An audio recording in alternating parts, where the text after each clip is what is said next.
मोदी जी का सच यही वाला है, मोदी जी को झूठा कहते हैं गाँव वाले। लौंडे में कोई ऐब नहीं है सिवाय झूठ के। What is their job? भैंस के चूतड़ों में हाथ देना। और संसद में क्या होता है? कानून बनाया जाता है। पूनम पंडित जी को इस आंदोलन की देन है वो, आपके छोटे स्क्रीन की। तो उनको जो है प्रियंका जी ने मंच पे बुलवा के स्पीच दिलवाई, क्योंकि आजकल उनका स्लोगन है लड़की हूँ लड़ सकती हूँ। जब सब लड़ रहे हैं तो लड़कियां भी लड़ा रही हैं। वो कोई मुर्गा लड़ा रहा है, कोई भैंसा लड़ा रहा है, कोई धर्म लड़ा रहा है, कोई मंदिर मस्जिद लड़ा रहा है। उन्होंने कि लड़कियों तुम भी लड़ो। तो वो अच्छा बोलती हैं पूनम पंडित जी, तो उन्होंने बड़ी अच्छी स्पीच दी। तो हमारे एक मित्र हमसे ऐसे ही पूछने लगे, तो मैंने कहा भाई तुम्हें इन दोनों के ऊपर क्या एतराज़ है अगर ऐसी बात हो रही है तो? ये रिश्ता तो वही है जैसे अंधी भैंस और गंदा भूस। भैंस क्या मेरा पेट भर रहा, भूस क्या कि मेरी कदर हो रही। अब इन दोनों का काम चल रहा है यार, तुम मियाँ बीवी राजी, क्या करेगा काजी। तो भाई ऐसे मामलों में मैं इंटरफेयर नहीं करता। मतलब आपका काम चल रहा है, आपको नहीं लगता एक अच्छी नेता मिल गई है देश को? अगर नेता ही ने कहा जाता है, देखिए एक बार मैं पहले एक गलती कर चुका हूँ और उसका मैंने बड़ा दंड भुगता। मुझे एक एसएसपी ने ऑफिस में बुला के हड़काया था। मैंने मोदी जी ने एक स्पीच में ये कह दिया गोरखपुर में कि नेताजी नेताजी 2-3 बार मुलायम सिंह जी के लिए कह दी। तो मैंने उनको ट्वीट कर दिया माननीय मोदी जी को। मैंने कहा आस्था का प्रश्न है, कृपया ऐसी बातें ना करें। नेताजी का संबोधन स्वर्गीय नेताजी सुभाष चंद्र बोस के लिए रिजर्व्ड है, जिनके बोलने से लंदन और वॉशिंगटन थरथराते थे। मुलायम सिंह जी के लिए नहीं, जो सीबीआई डीबीआई एफबीआई बीबीआई के नाम से कहते थे ओके आपका पप्पू ठीक मेरा टीपू भी ठीक। ये नहीं चलेगा।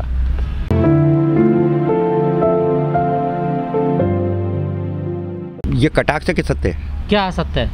He is a veterinary doctor from Hisar agriculture university. फिर इसमें क्या कटाक्ष है? वो भैंसों के डॉक्टर हैं बाय ट्रेनिंग। भाई आप वेटनरी साइंस पढ़े हो नहीं पढ़े हो? They are trained. What is their job? भैंस के चूतड़ों में हाथ देना। और संसद में क्या होता है? कानून बनाया जाता है। संविधान कानून न्याय सम्मत है नहीं है, संविधान सम्मत है नहीं है, वहां पे काम दूसरा है। अब आप संजय सिंह से ये कहना कि संजय सिंह कार चला ले, ऐसी मारेगा ठोक के, चाहे फरारी हो चाहे मारुति 800, नहीं आती ना। अब 2-4 दिन से संजय सिंह निशाने पे है तुम्हारा। मैं अपनी बात कर रहा भाई साहब, उस वाले की नहीं कर रहा। वो तो सब कुछ कर सकता है। वो जिनके साथ बैठा हुआ है वो ही इज नॉट, वो ड्राइविंग सीट पे नहीं है। ड्राइविंग सीट पे वहाँ अरविंद केजरीवाल जी हैं। क्या समझ रहे हैं आप अरविंद केजरीवाल जी के लिए? जब वो आए थे राजनीति में तो ये कहते आए होते सब चोर हैं जी, सब चोर हैं जी, सब चोर हैं जी। अब 5 साल बाद जो देखा तो उनके बीच में मगन नाच रहे थे, हम सब चोर हैं जी, हम सब चोर हैं जी।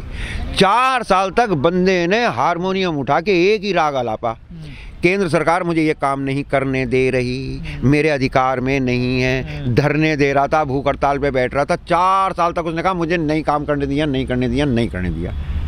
5वें साल में अचानक जब इलेक्शन आया तो बोला मेरा रिजल्ट कार्ड देखोगे? पब्लिक ने कहा यार ये तो बेचारा वैसे ही नहीं पढ़ पाया, किताब भी ना दी, लाइट भी नहीं आई, इसे बेचारे को बड़ा परेशान करा। हाँ भैया दिखा दे, A++, सब चीज़ में बहन चो डिस्टिंक्शन। ऐसा कैसे हो जाता भाई? पढ़े तुमने, 4 साल तुम्ही ने तो बताया कि काम नहीं करने दिया, अब 5वां साल इतना अच्छा। तो केजरीवाल साहब ने एक स्कूल की प्रोडक्ट है वो, केजरीवाल हजारे फ्रॉड। आपको डर नहीं लगता? किससे? आप इतना विरोध करते हो नेताओं का।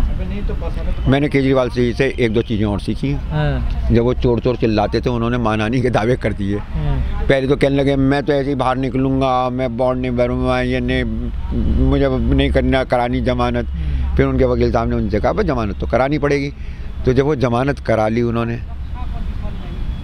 फिर बाहर आए और सबसे माफ़ी मांग ली।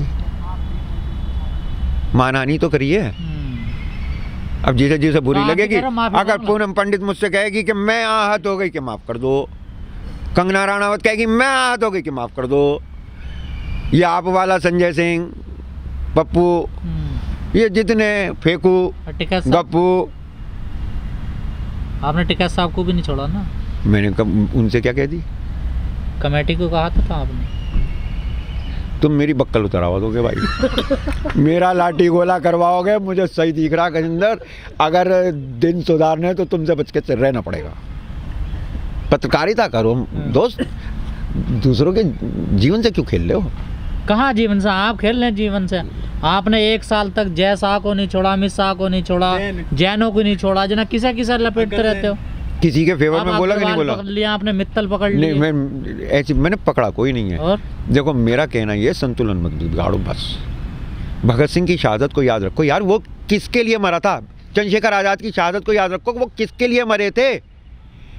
भगत सिंह ने इस देश के लिए यूं फांसी नहीं खाई थी कि इस देश का सारा अनाज गौतम जैन के गोदामों में चला जाए।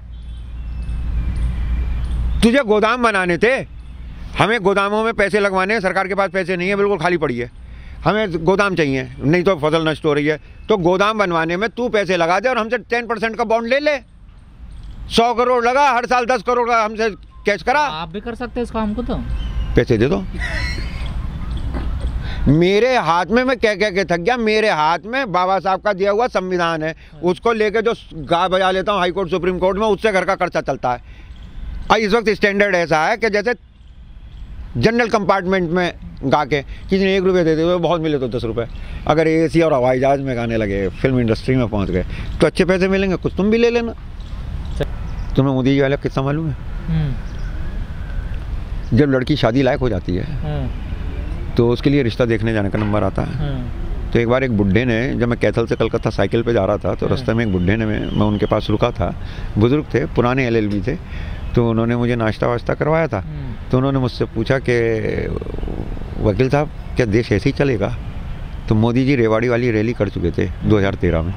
तो मैंने कहा कि अब मोदी जी आ रहे हैं, सब ठीक हो जाएगा। तो वो आदमी सीरियस हो गया, मुझसे बोला वकील साहब या तो आप मेरी बात नहीं समझे या इसे हल्के में ले रहे हैं। तो मैं समझ गया इसके पास कुछ कहने को है।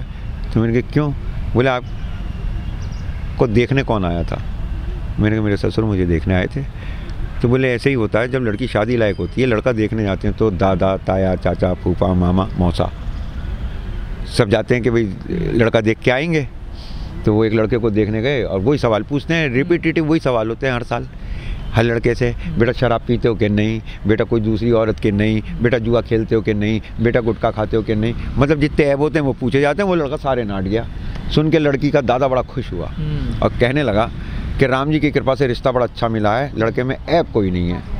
ये सुन के वो लड़का कहने लगा देखो जी, तसल्ली अभी तुम्हारी पूरी हुई नहीं है, 6 आदमी हो तुम भी, मेरे गाँव वालों से भी पूछोगे, उनसे भी बात करोगे, और मेरे गाँव वाले वो नालायक मुझ में एक ऐब तो बताएंगे ही बताएंगे। तो बोले भाई तू ही बता दे, तेरे गांव वाले तुझ में क्या ऐब बताते हैं, हम नहीं पूछेंगे। बोला झूठा कहते हैं।